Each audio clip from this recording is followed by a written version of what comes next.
You keep thinking you're too tired to have sex. And you're not sure if it's lifestyle, like we're getting older and you're too tired, or if it's perimenopause. The fact is that 60 to 80% of women in perimenopause do not want to have sex. The truth is, it is more than just your hormones. It is a mix of things that makes you not want to have sex, and you're not alone here.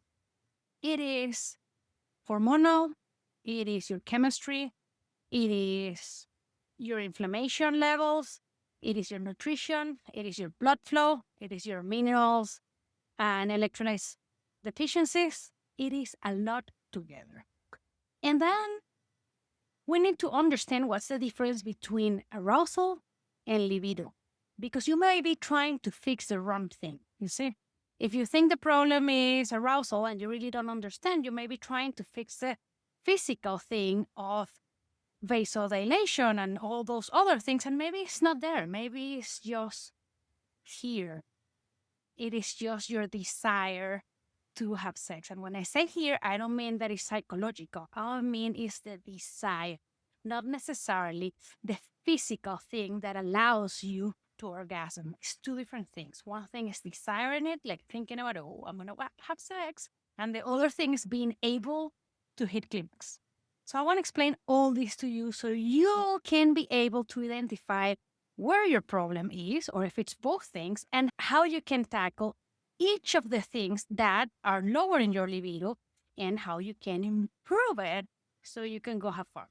Hopefully, by the end of this video, you're going to know what are the difference between libido and arousal, that not wanting to have sex doesn't mean it's anything wrong with you, and it is not your fault, and you're not the one to blame. What estrogen makes and how you can improve the symptoms if there is a estrogen level problem, what's affecting you. I'm going to tell you all the most common biochemical things that kill libido and how I fix each one of these with my clients that are in the same place as you, and natural supplements to help you improve libido. So get ready for a fun one. The first thing is to clarify libido versus arousal. And libido would be your will to want to have sex, your desire. Like you think about your husband, you know you love him, but you cannot think about sex. That is. And then arousal would be the capacity of your body to respond to the stimulus. So it's two different things. It's like in two different stages, especially for women. I feel men, like, no matter what you do, no matter how old they are, no matter how tired and stressed they are, they always have the libido and the arousal. But for us, the stimulation, the mental and emotional stimulation is important, and that is part of the libido. Then the physical thing, that being able to feel it, to enjoy it, would be the arousal. We're talking about women in perimenopause, or 38 and over, where our hormones start to fluctuate. And the first thing we worry about and we think about is estrogen, because we know estrogen declines and it has an impact on our sexual function. Estrogen impacts the arousal part, not so much the libido. So it's usually when you're starting to have libido things, but when you get into action, you enjoy it, it is not because of the estrogen. It is other things that we're going to mention here soon. But when the problem is estrogen, you basically have less vasal dilation. Sorry, my Spanish. It's about blood flow. Okay. So what happens when estrogen goes down, you get less lubrication. So you get a dry vagina, basically. Sorry, sounds not fun. Tissue changes in thickness. So it hurts. Between the lack of lubricant and the change of the thickness, it hurts. It can be pain. And also you have less blood flow in that area. And we need blood flow in order for us to come to an orgasm, same as men. Men needs blood for that to happen. We need different sizes, but we need blood for us to hit an orgasm. And that is where estrogen plays a big role. But this part would be the arousal part of it. It's like when you have estrogen issues, it would be like trying to start a fire with wet matches. Almost impossible because it just doesn't work. So it's not so much about the desire, it's more about the matches not working. For this, it is pretty simple because you can talk to your doctor and you're probably, if this is your problem, a good candidate for vaginal estrogen. Simple solution. And of course, use lubricants. There's 7 million types of lubricants. Find one that works for you and use lubricants. But all that would be the hardware not working. Now, the software, which would be the libido, is another thing. So there are many things that silently kill libido. And it's not about your hormones. Your nutrition. Believe it or not, your libido is highly connected to your nutrition. If you have a highly processed nutrition, your libido is gonna get hit. Especially when you start aging and you start mixing all this hormonal change with bad nutrition.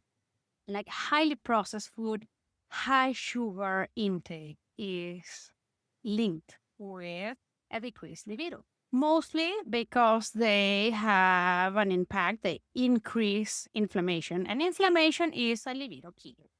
And they also wreck your gut, and your gut has a lot to do with your libido.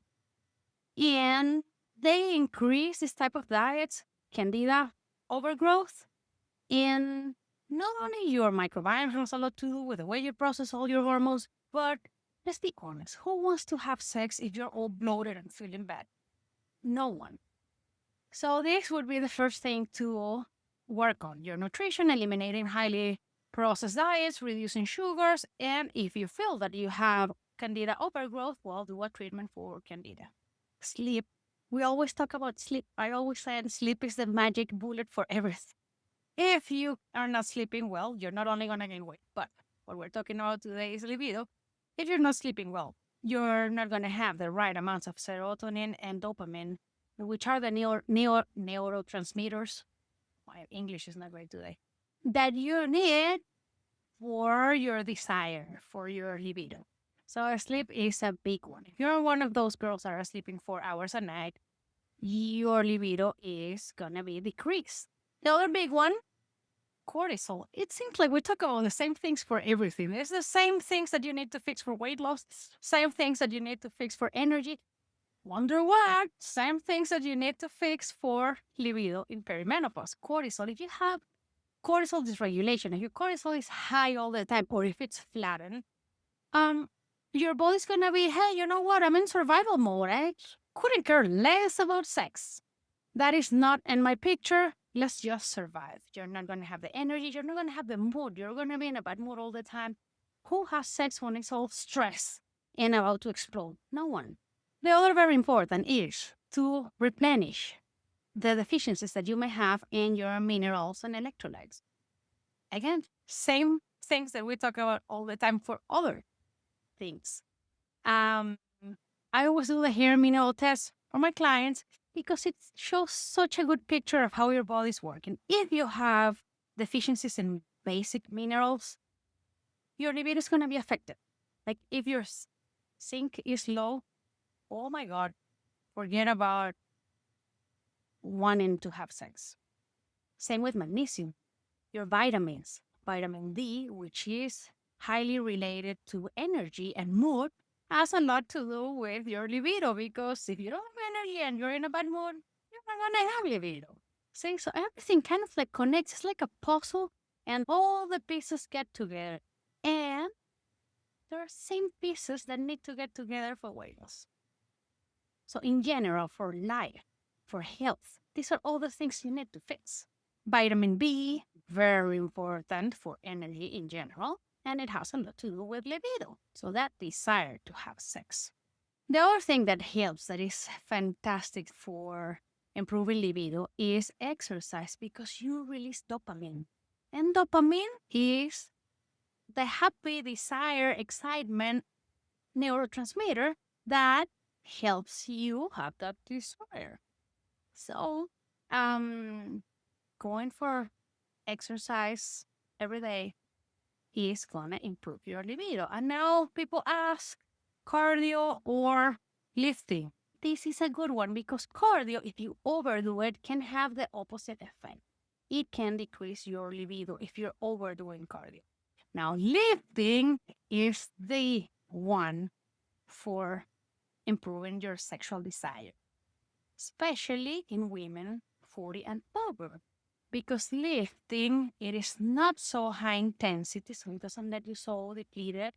It improves blood flow. It's gonna give you a shot of dopamine, and it's also gonna make you feel like you're super hot because your body's gonna look better. That helps, right? Then many of my clients that come to me, and one of the things they want to work on is their libido, which she's gone. They always ask and say, like, I'm so jealous of men. Like, why don't we have a Viagra for women? We do. We do have two FDA approved solutions. One is a pill that you take every day, and the other one is an injection.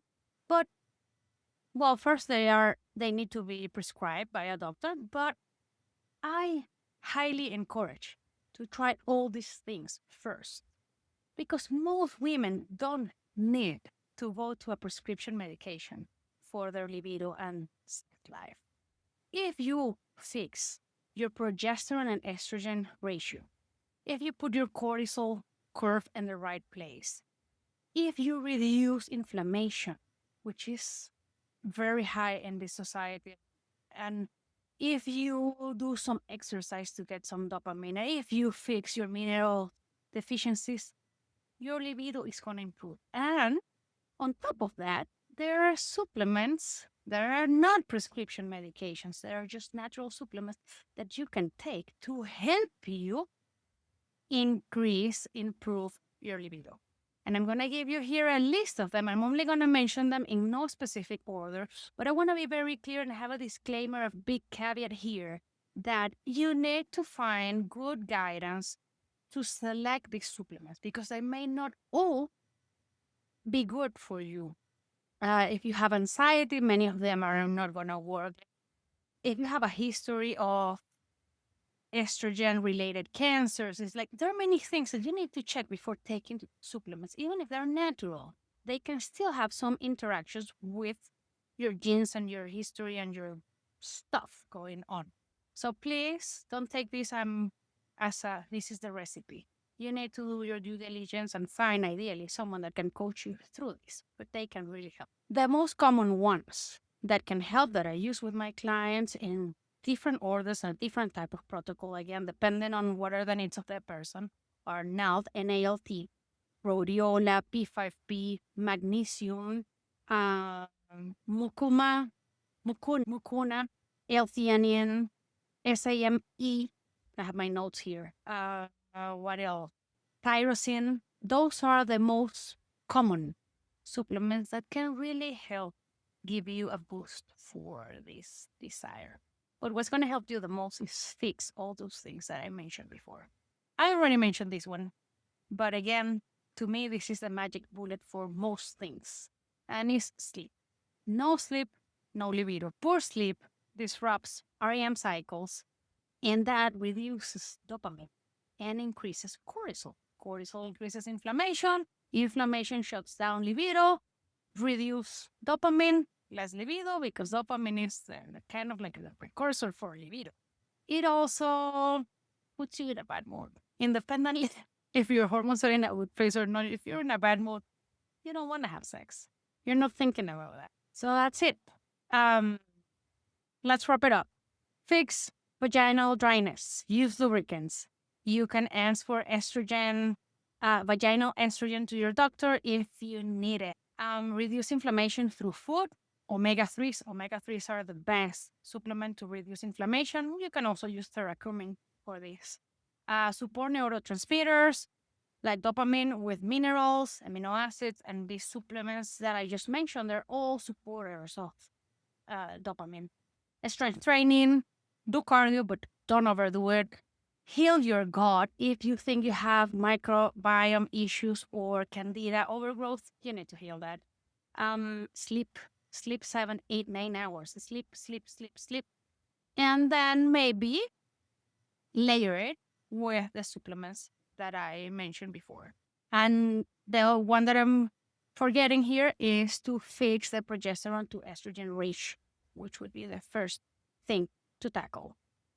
Cortisol curve in place, and that would be it. I'll see you on the next one.